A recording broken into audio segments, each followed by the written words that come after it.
बकिया video देखने से पहले वीडियो को लाइक करें, राहम टीवी चैनल को सब्सक्राइब करें और बेल आइकन पर क्लिक करें। शुक्रिया। अस्सलाम वालेकुम रहमतुल्लाहि व बरकातुहू। वालेकुम सलाम। अब्बू जी, आयशा बात कर रही हूँ कनाडा से। अब्बू जी, आपने माशाल्लाह से दूर शरीफ पे लगाया, फिर ये मुराकबा भी शुरू किया हुआ है और ये तो नहीं पता कि दिल जारी हुआ है कि नहीं हुआ है, लेकिन बस इतने बड़े उस वक्त जो 2:30 बजे बैठते हैं बड़े बड़े गौस और कुतुब लगता है, तो बस इस नीयत से बस बैठ जाते हैं कि कुछ ना कुछ तो हासिल हो ही जाएगा इंशाअल्लाह। अबू जी, मेरे 2 सवालात हैं। एक ये कि बच्चे जो स्कूल जा रहे हैं, पब्लिक स्कूल में, हाई स्कूल में या और भी दुनिया जहां में जितने भी बच्चे हैं, को इस तरह का पढ़ने का बताएं कि बच्चे बुरी सोहबत में ना पढ़ें और ना ये बुली हो, ना ये किसी को बुली करें। तो इस जो है वो मुतालिक कोई वजीफा बता दीजिए। और दूसरा मेरा ये सवाल ये है कि आजकल चूँकि हरम में तवाफ में जो है वो सिर्फ उम्रे के लिए इजाज़त होती है, उसके अलावा जाने नहीं देते हैं, तो बहुत से लोग ये भी करते हैं कि वो एहराम पहन के चले जाते हैं और औरतों का तो पता नहीं चलता। और इससे जो है वो बहुत से उलमा का ये भी है कि क्योंकि ये कानून है तो इसकी खिलाफवर्जी नहीं करनी चाहिए। तो आपका मैं कॉल पढ़ रही थी, आपने फरमाया अल्लाह ताला की मोहब्बत हासिल करने के लिए अगर हम नकल भी करें तो अल्लाह ताला नकल की कीमत बढ़ा देते हैं। तो जब ये नकल बढ़ा देते तो ये भी तो नकल हो गई ना कि अगर हम इस तरीके से चलें, इतनी दूर से जाएं और फिर वो इतनी सख्ती है, तो अगर ये नकल कर लें तो क्या ये ठीक होगा? जज़ाकल्लाह। बहुत शुक्रिया जी।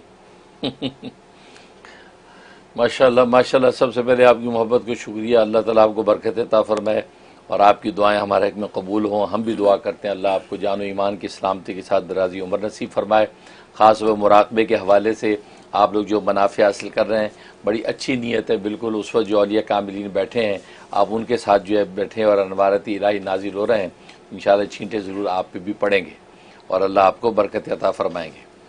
और बाकी है कि आपने सवाल किया उस हवाले से कि बच्चे जो स्कूल में जाते हैं तो उसको हिफाजत का क्या तरीक़ा है। तो मैं पहले हमेशा बताया करता हूँ कि नबी पाक सल्लल्लाहु अलैहि वसल्लम की दुआ है, अल्लाहुम्मा वाक़ियतन का वाक़ियतुल वलीद, अल्लाहुम्मा वाक़ियतन का वाक़ियतुल वलीद। ए अल्लाह मेरी इस तरह हिफाजत फरमा जैसे छोटे मासूम बच्चे की हिफाजत करते हैं। तो गोया कि आप ये दुआ जो है ये बच्चों के ऊपर दम किया कर दिया करें। इनके बच्चों पे 11 दफ़ा ये पढ़ें और 11 दफ़ा पढ़ें फ़ल्लाहु खैरुन हाफ़िज़न व हुवा अरहमुर राहिमीन। तो 11 दफ़ा पढ़ें और अव्वल और आखिर में एक मरतबा दुरूद इब्राहिमी ये पढ़ के बच्चों के ऊपर फूंक दिया करें और इन दुआओं के हिसार में उनको रवाना कर दिया करें। तो ये इंशाअल्लाह इससे वो हर तरह के गंदे बुरे माहौल से भी बचेंगे और उनके जान और ईमान की भी हर तरह हिफाजत होगी। बहुत ही फ़ायदेमंद है। ख़ुद भी घर से निकलें तो इस तरह दम करके निकल जाया करें। अल्लाह ताला हर तरह के गंदे बुरे माहौल से भी बचाते हैं और कोई ज़ाहिरी बातनी तकलीफ़ से भी महफूज रहता है। ये करें। और दूसरा बाकी आपने उम्रे के हवाले से पूछा कि वहाँ पे जो है वो जाने की इजाज़त नहीं होती।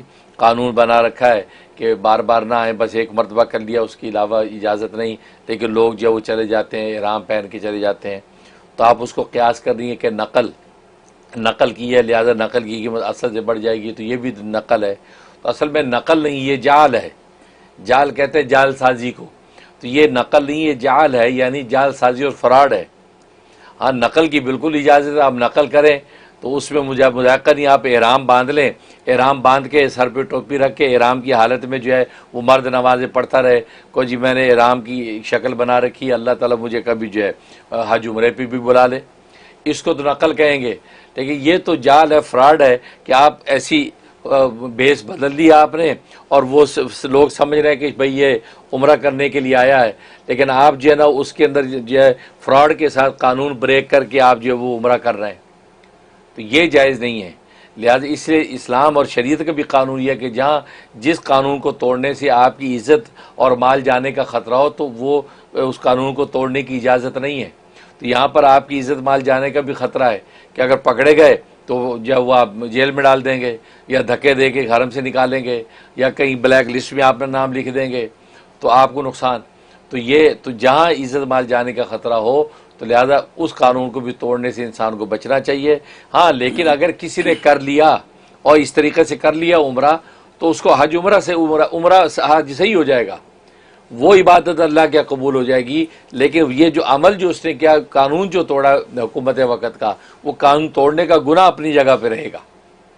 जैसे बहुत से लोग उम्रे पे जाते हैं, फिर वहीं टिक जाते हैं और वहीं छुपते छुपाते हज तक का टाइम आकर फिर चुपके से हज भी कर लेते हैं। तो उसमें शरीयत कहती है हज जो आपने कर लिया प्रॉपर तरीके से, वो हज हो गया, वो हज लिख दिया जाएगा। लेकिन ये आपने जो कानून तोड़ के ही हरकत की है, अपनी जान माल को ख़तरे में डाला है, इसका गुनाह जो है वो आपका लिखा जाएगा। तो आखिर में गुनाह सवाब दोनों तोले जाते हैं। इसीलिए जिसका वज़न ज़्यादा होगा उसके मुताबिक फ़ैसला होता है। लिहाजा ये जालसाजी है, और जालसाजी नकल में नहीं आती, वहाँ उसकी इजाज़त नहीं है। बहुत शुक्रिया।